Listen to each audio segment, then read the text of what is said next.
Hey, what's up you guys? It's Dorothy and welcome back to my channel. If you guys are new here, thank you for stopping by. Don't forget to give this video a big thumbs up. Comment down below what you want to see in the future. Click that subscribe button and turn on my post notifications so that way you guys get notified every single time I upload a video. In today's video, we are going to go back into chapter 15 of Good Girl, Bad Blood by Holly Jackson. Like I've stated in a previous video, once we hit chapter 23, we will be halfway through this book, and we are so close to that, and I honestly cannot wait until we actually get there, because I know you guys enjoy these so much, and I'm amazed by all the love and support you guys give me.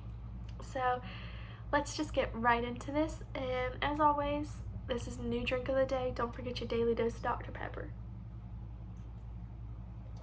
Let's get started. This video may contain sensitive topics and foul language. If you do not wish to continue, please click off of the video now. This is your only warning. Chapter 15.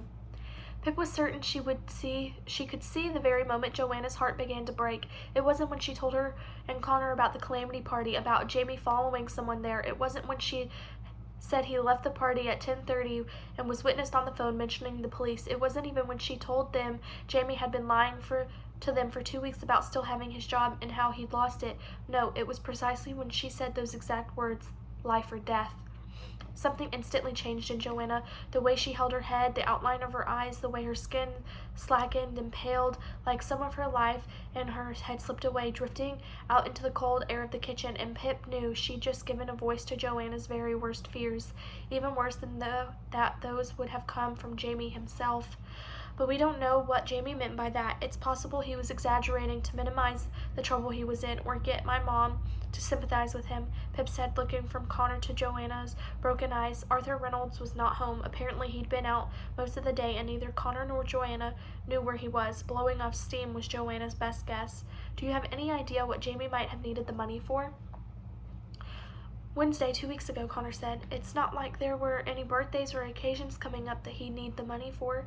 I doubt Jamie intended to steal the money to buy birthday presents, Pip replied as gently as she could. Do you know if he had any debts he might have needed to pay off? A phone bill? We know he was very attached to his phone in recent weeks. I don't think so, Joanna finally spoke. He had a good salary at the agency. I'm sure that more than covered his phone bill. It's not like he's been spending more than usual. Jamie hardly ever buys anything for himself, not clothes or anything. I think his main expense would just be, well, lunch. Okay, I'll look into it. Where has Jamie been going? Asked Connor. When he told us he was going to work. I'll look into that also, Pip said. Maybe he was just getting out of the house so he wouldn't have to tell any of you what happened. Maybe he was working on getting a new job before he told you he'd lost that one. I know it was point of contention between Jamie and his dad. Maybe he was trying to avoid another argument about jobs. Yes, Joanna said, scratching her chin. Arthur would have been angry about him losing another job, and Jamie hates confrontation. Going back to the calamity party, Pip said, steering the conversation. Do you have any idea who Jamie could have been on the phone with? Someone who might have asked him to do something? No, it was none of us, Joanna said. Zoe? Asked Pip. No, she had no contact with Jamie that day. The only person I know Jamie calls regularly is Nat DeSilver, or it used to be. It wasn't her, Pip said. She told me Jamie never turned up at her house as planned and ignored her calls and texts. I don't know then. I'm sorry, Joanna said in a small voice, like it was slipping away from her too. That's okay. Pip brightened hers to make up for it. I'm guessing you would have told me, but any luck with a computer password? Not yet, Connor said. We've been working through the questionnaire, trying all variables with number replacements. Nothing so far. We're keeping a record of everything we've tried. I think we've... Hi, baby boy. This is Falcon, guys, if you remember him. Okay, boy. I think we've tried over 600 failed attempts now. Okay, we'll keep trying. Tomorrow I'll see if I can research and contact someone who can brute force the password without damaging any data. Yep, will do. Connor fiddled with his own fingers. There was an open cereal box on the counter behind him and 2 discarded bowls. Pip guessed that had been dinner. Is there anything else we can be doing other than the password? Anything? Yeah, of course, she said, scrambling to think of something. I'm still going through all the videos and photos from the calamity party that people have sent me. As I said, I'm looking for people who were standing around the fireplace from 9:38 p.m. until about 9:50 p.m. The only near hit I found is a photo taken at 9:29 in the direction of the fireplace. There are about 9 people in it, some in our grade, some the grade below. The photo might be too early to show, however, Jamie was watching. But it's something we can chase up tomorrow at school. Connor, I'll email you the photo and video files and you could look through them too. Yeah, he sat up straighter. I'll do that. Perfect. I've been getting messages from people, Joanna said, from friends and neighbors who've seen your missing posters. I haven't left the house. Been trying Jamie's computer and phone all day. Could I see the photo you used for the posters? Yeah, sure. Pip swiped her finger across the trackpad and reawakened her laptop. She navigated through her recent files, pulled up the photograph, and twisted the computer to face Joanna. I went for this one, she said. You can see his face clearly, and his smile isn't too wide, because I often think people look slightly different when they're smiling. Smiling. This is one you took before the birthday cake was lit, so no strange lighting from the candles. Is that okay? Yes, Joanna said quietly, covering her mouth with a balled-up hand. Yes, it's perfect. Her eyes filled as they flittered up and down her son's face, like she was scared to let her gaze settle on one spot for too long. What did she think she'd see if it did? Or was she studying his face, trying to remember every detail? I'm just going to the bathroom, Joanna said in a faraway voice, standing up shakily. She closed the kitchen door behind her, and Connor sighed, deflated. He picked at his loose skin by his fingernails. She's gone upstairs to cry, he said. Been doing it all day. I know what she's doing, and she must know I know, but she won't do it in front of me. I'm sorry. Maybe she thinks I'll lose hope if I see her crying. I'm sorry, Connor. Pip reached out to touch his arm, but he was too far across the table. She went for her laptop instead, pulling it back in front of her. Jamie's face staring out of the screen. But we've made progress today. We have.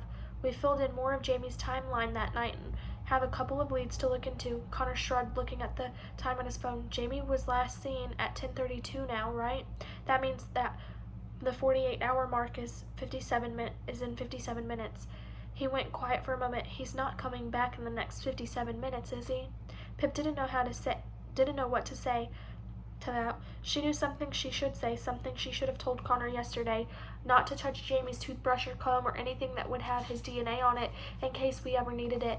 But now was not the time. She wasn't sure there would ever be a right time to say that, a line that could never be uncrossed.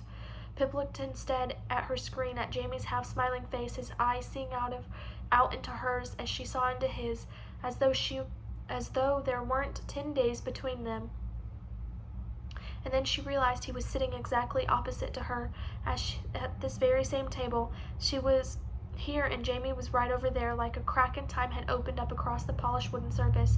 Everything was the same in the photograph behind him. The fridge door with a scattered collection of cheesy souvenir magnets, the cream-colored blind pulled on 1/3 of the way down behind the sink, the wooden chopping board propped up in the same place above Jamie's left shoulder, and the black cylindrical knife rack above his other shoulder holding 6 different sized knives with color-coded bands on their handles. Well, actually, Pip's eyes flickered between the screen and up the knife set behind Jamie, and the photo was complete. All the knives tucked inside the rack, purple, orange, light green, dark green, red, and yellow. But now Pip looked again. One of the knives was missing, the one with the yellow band. What are you looking at? Connor said. Pip hadn't noticed him standing behind her, watching over her shoulder. Oh, nothing, she said. I was just looking at this photo, and I noticed one of the knives isn't here now. It's nothing, she repeated, waving her hand to dismiss the idea. It's probably in the dishwasher. Connor walked over and pulled open the dishwasher door. He said, abandoning it now, moving to the sink instead. He clattered around in there, the sound of porcelain hitting porcelain making Pip flinch. Someone probably put it in a drawer by accident. I'm always doing that, he said. But there was a frantic edge in his voice as he went about pulling out the drawers, their contents crashing around. Drawers straining at their very limits. Pip must have caught the dread from watching him, her heart spiking at every crash, and something cold made itself at home in her chest. Connor kept going in a frenzy until every drawer was open, like the kitchen had grown outward, teeth biting into the rest of the room. Not here, he told her needlessly. Maybe you should ask your mom, Pip's head rising to her feet. Mom! Connor shouted, turning his attention to the cupboards, opening each door until it looked like the kitchen was hanging upside down. It felt like it too, Pip's stomach lurching, feet stumbling over themselves. She heard Joanna thundering down the stairs. Calm down, Connor, Pip tried. It's probably here somewhere. And if it isn't, he said, on his knees checking the cupboard under the sink. What would that mean? What would it mean? Maybe she should have kept the conversation to herself a little longer. It would mean that one of the knives is missing. What's missing? Joanna said, rushing into the room. One of your knives. The one with the yellow band, Pip said, dragging the laptop over to show Joanna. Can you see? It was here in this photo taken on Jamie's birthday, but it's not in the rack now. It's not anywhere, Connor said, out of breath. I've checked the whole kitchen. I can see that, Joanna said, closing some of the cupboards. She re-inspected the sink, removing all the mugs and glasses, sitting there, checking underneath. She looked over the drying rack, even though Pip could see from back here that it was empty. Connor was at the knife rack, removing each of the knives as though the yellow one could somehow be hiding underneath. Well, it's lost, Joanna said. It's not in any places it should be. I'll ask Arthur when he gets back. Do you have any recent memories of using that knife? Pip asked. She flicked through the photos from Jamie's birthday. Jamie used the red knife to cut the cake on his birthday, but do you have any memories since that day of using the yellow one? Joanna looked up to the right, eyes flittering in minuscule movements, and searched her memory. Connor, what day this week did I make Mauska? Connor's chest was rising and falling his breath. That was the day I came in late after my guitar lesson, wasn't it? So Wednesday? Yes, Wednesday, Joanna turned to Pip. I don't actually remember using it, but that's always the one I use for cutting eggplant, because it's the sharpest and the widest. I would have noticed it if it was gone, I'm sure. Okay, Pip said, buying herself some time to think. So the knife likely went missing in the last 4 days. What does that mean? Joanna said. It doesn't necessarily mean anything, Pip said tactfully. It might have no correlation to Jamie at all, might turn up somewhere around the house you haven't thought to look. Right now it's just a piece of information about something out of the ordinary, and I want to know everything that's out of the ordinary, no matter what it is. That's all.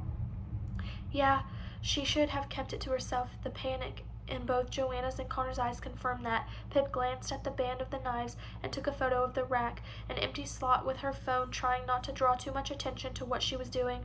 Returning to her laptop, she Googled the brand, and an image came up for the company's website. All of the different color-coded knives laid out in a row.